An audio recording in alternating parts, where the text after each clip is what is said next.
नमस्कार दोस्तों, स्वागत है आप सभी का स्मार्ट क्लास के कॉल एग्जाम पर। और आप यूपी ट्रिपल पेड 2023 की टेस्ट सीरीज देख रहे हैं।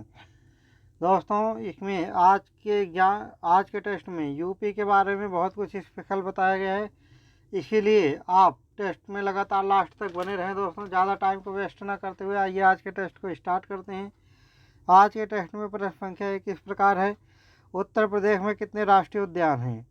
1, 3, 11, 14। उत्तर प्रदेश में एक राष्ट्रीय उद्यान है। एक सेकंड दोस्तों, उत्तर प्रदेश में एक राष्ट्रीय उद्यान है। दुधवा राष्ट्रीय उद्यान लखीमपुर खीरी में है। सही आंसर है विकल्प संख्या 1। और उत्तर प्रदेश में 3 टाइगर रिजर्व हैं, 11 वन्यजीव विहार हैं और 14 पक्षी विहार हैं। तो उत्तर प्रदेश में जो 3 टाइगर रिजर्व हैं वो इस प्रकार हैं: एक, अमनगढ़ टाइगर रिजर्व बिजनौर में है। दूसरा, दुधवा टाइगर रिजर्व यह लखीमपुर खीरी में है। तीसरा, पीलीभीत टाइगर रिजर्व यह भी लखीमपुर खीरी और बहराइच में है। तो दोस्तों, उत्तर प्रदेश राज्य में 11 वन्य जीव विहार हैं। आइए एक बार इन पे नज़र मार लेते हैं। 11 वन्य जीव विहार कौन कौन से हैं? 1, चंद्रप्रभा वन्य जीव विहार, यह चंदौली में है। यह प्रदेश का सबसे पुराना वन्य जीव विहार है, जिसे 1957 में शुरू किया गया था। दूसरा, सुहेलवा वन्यजीव विहार, यह श्रावस्ती में है। तीसरा, कैमूर वन्यजीव विहार, ये सोनभद्र में है। चौथा, कतरनिया घाट वन्यजीव विहार बहराइच में है। पांचवा, महावीर स्वामी वन्यजीव विहार, यह ललितपुर में है। यह उत्तर प्रदेश का सबसे छोटा वन्यजीव विहार है।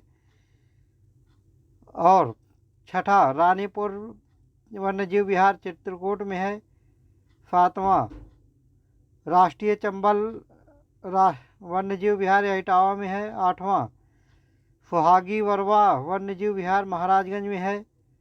नौवां, किशनपुर वन्यजीव विहार यह लखीमपुर खीरी में है। 10वां, कछुआ वन्यजीव विहार यह वाराणसी में है। 11वां, हस्तिनापुर वन्यजीव विहार यह मुजफ्फरनगर, मेरठ और गाजियाबाद में है। उत्तर प्रदेश का सर्वाधिक क्षेत्रफल वाला वन्यजीव विहार हस्तिनापुर वन्यजीव विहार ही है। और उत्तर प्रदेश राज्य में 14 पक्षी विहार हैं। आइए दोस्तों, एक बार इन पर नज़र मार लेते हैं। 14 पक्षी विहार कौन कौन से हैं और कहाँ पर हैं? 1, शहीद चंद्रशेखर आज़ाद यानी कि नवाबगंज भी बोलते हैं इसको, पक्षी विहार। दूसरा, समसपुर पक्षी विहार। तीसरा, लाख बहोकी पक्षी विहार। चौथा, फांडी पक्षी विहार। पाँचवा, बखीरा पक्षी विहार। छठा, ओखला पक्षी विहार। सातवां, पार्वती अर्गा पक्षी विहार। और शहीद चंद्रशेखर आज़ाद नवाबगंज पक्षी विहार यह उन्नाव में है। समसपुर पक्षी विहार रायबरेली में है। लाख बहोकी पक्षी विहार यह कन्नौज में है। फांडी पक्षी विहार हरदोई में है। बखीरा पक्षी विहार संत कबीर नगर में है। ओखला पक्षी विहार गौतम बुद्ध नगर में है। पार्वती अर्का पक्षी विहार गोंडा में है। 8वां, विजय सागर पक्षी विहार महोबा में है। 9वां, पटना पक्षी विहार एटा में है। 10वां, समान पक्षी विहार मैनपुरी में है। 11वां, फुल सरोवर पक्षी विहार आगरा में है। 12वां, फुरहा ताल जयप्रकाश नारायण पक्षी विहार बलिया में है। 13वां, डॉक्टर भीमराव अंबेडकर पक्षी विहार प्रतापगढ़ में है। 14वां, शेखा झील पक्षी विहार अलीगढ़ में है। तो दोस्तों, आज के टेस्ट सीरीज में हम पूरी विस्तार से चर्चा कर लिए हैं। इसके लिए कि आपको किसी और टेस्ट देखने या कहीं और से पढ़ने की ज़रूरत नहीं पड़ेगी। तो आज के टेस्ट सीरीज में प्रश्न संख्या 2 इस प्रकार है: वाराणसी मंडल में कितने जिले संबद्ध हैं? 1, 3, 2, 4, 3, 5, 4, 6। तो वाराणसी जिले में वाराणसी मंडल में 4 जिले संबद्ध हैं। सही आंसर है विकल्प संख्या 2।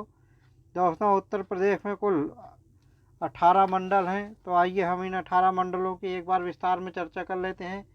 जो 4 मंडल वाले ज़िले हैं दोस्तों, उत्तर प्रदेश में 4 मंडल वाले ज़िले 8 हैं। एक है वाराणसी, जो कि प्रश्न में ही पूछा गया है। वाराणसी मंडल में जो 4 ज़िले हैं वो हैं: 1 वाराणसी, 2 जौनपुर, 3 गाजीपुर, 4 चंदौली। दूसरा है प्रयागराज मंडल में जो 4 ज़िले हैं तो प्रयागराज, प्रतापगढ़, फतेहपुर और कौशाम्बी। तीसरा है दोस्तों चित्रकूट धाम, इसका मुख्यालय बांदा में है। इसके अंतर्गत इस चित्रकूट धाम मंडल में जो 4 जिले हैं: बांदा, चित्रकूट, हमीरपुर और महोबा। चौथा है दोस्तों देवी पाटन, इसका मुख्यालय गोंडा में है। और गोंडा के 4 जिले हैं दोस्तों, गोंडा, बहराइच, बलरामपुर, श्रावस्ती। पांचवा है बरेली मंडल, बरेली मंडल में 4 जिले हैं, बरेली, बदायूं, शाहजहांपुर, पीलीभीत। छठा है दोस्तों आगरा, आगरा में मंडल के संबद्ध 4 जिले हैं, आगरा, मथुरा, फिरोजाबाद, मैनपुरी। सातवां गोरखपुर, मैनपुरी, देवरिया, कुशीनगर, महाराजगंज। आठवां अलीगढ़, नवीन, ये सबसे नवीनतम 4 मंडल वाला 4 जिले वाला मंडल है दोस्तों। इसके अंतर्गत 4 जिले हैं, अलीगढ़, कासगंज, हाथरस और एटा।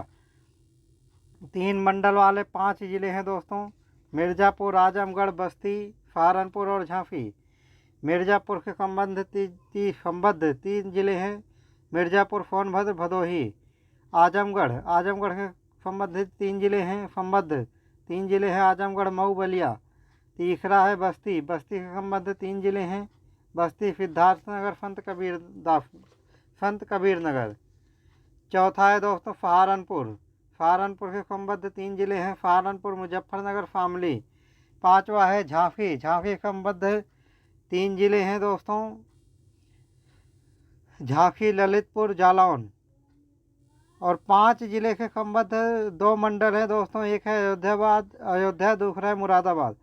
अयोध्या के संबद्ध 5 जिले हैं, अयोध्या, सुल्तानपुर, बाराबंकी, मरेठी, अम्बेडकर नगर। मुरादाबाद के संबद्ध 5 जिले हैं, मुरादाबाद, बिजनौर, रामपुर, अमरोहा और संभल। 6 जिले के संबद्ध वाले मंडल दोस्तों 3 मंडल हैं, लखनऊ, कानपुर और मेरठ। लखनऊ मंडल के संबद्ध जिले हैं, लखनऊ, उन्नाव, रायबरेली, सीतापुर, हरदोई, लखीमपुर खीरी। और कानपुर मंडल के संबद्ध 6 जिले हैं, कानपुर नगर, कानपुर देहात, इटावा, फर्रुखाबाद, कन्नौज और औरैया। मेरठ मंडल के संबद्ध 6 जिले हैं दोस्तों, मेरठ, गाजियाबाद, बुलंदशहर, गौतम बुद्ध नगर, बागपत, हापुड़। आइए दोस्तों आज की टेस्ट सीरीज में अगले प्रश्न पे नज़र डालते हैं।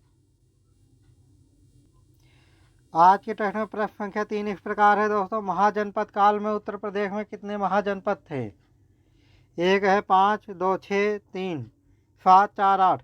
तो महाजनपद काल में उत्तर प्रदेश में, केवल उत्तर प्रदेश में 8 महाजनपद थे। टोटल 16 महाजनपद थे, जिनमें से 8 उत्तर प्रदेश में थे। आइए दोस्तों इन 8 महाजनपदों के बारे में एक बार हल्की सी नज़र डाल लेते हैं। एक है काफ़ी, इसकी राजधानी वाराणसी थी। इसकी वर्तमान स्थिति वर्तमान समय में वाराणसी के आसपास का क्षेत्र है।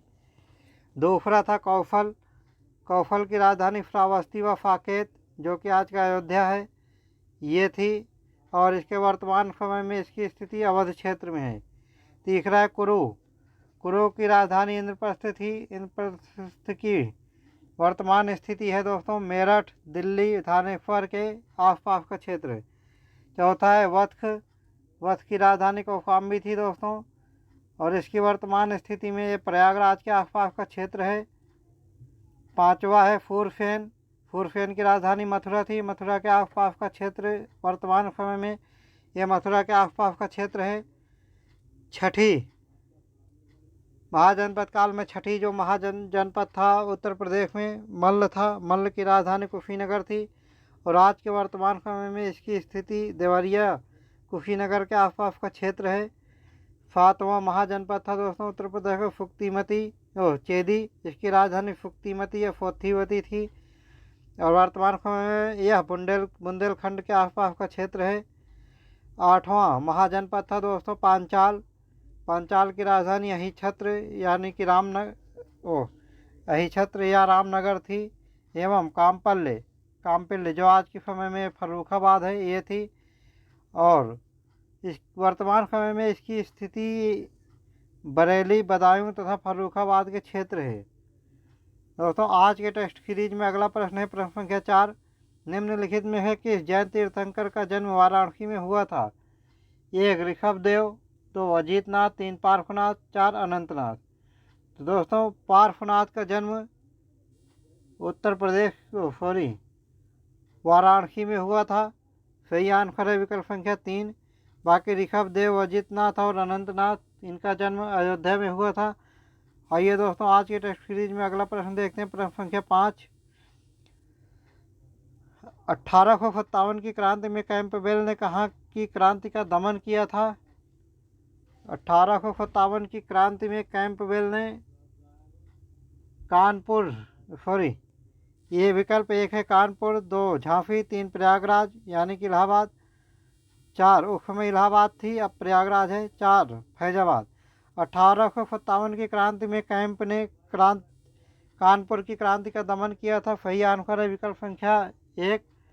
और कैंपबेल ने कानपुर के अलावा लखनऊ और बरेली को भी क्रांति का दमन किया था। और कानपुर के जो सेनापति थे भारत की तरफ से जो क्रांति कर रहे थे वो नाना साहब और तात्या टोपे थे।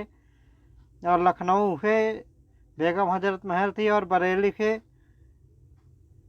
खान बहादुर खान थे जो भारतीय सेना का नेतृत्व कर रहे थे, यानी कि भारत की तरफ से क्रांति कर रहे थे। और इन तीनों को कैंपबेल ने पराजित किया यानी कि इनके विद्रोह को दबाया। और झांसी का दमन जो है हीरोज ने किया था। और झांसी की क्रांति वहाँ की महारानी लक्ष्मीबाई ने किया था। और प्रयागराज और यानी कि उस समय का इलाहाबाद और फैजाबाद, इसका विद्रोह को कर्नल नील ने दबाया हुआ था। और इलाहाबाद यानी कि प्रयागराज के क्रांतिकारी लियाकत अली थे। और फैजाबाद के क्रांतिकारी मौलवी अहमदुल्ला खान थे। तो दोस्तों आज के टेस्ट सीरीज में प्रश्न 5 ही थे और आज की टेस्ट समाप्त होती है। दोस्तों अगर आप इसी तरीके की वीडियो को लगातार पाना चाहते हैं और सबसे पहले अपडेट पाना चाहते हैं तो बने रहिए हमारे, और लाइक सब्सक्राइब और शेयर ज़रूर करें हमारे YouTube channel smart classes for exam को। दोस्तों कल फिर मिलते हैं इसी टाइम पर और नेक्स्ट वीडियो के साथ। तब तक के लिए जय हिंद।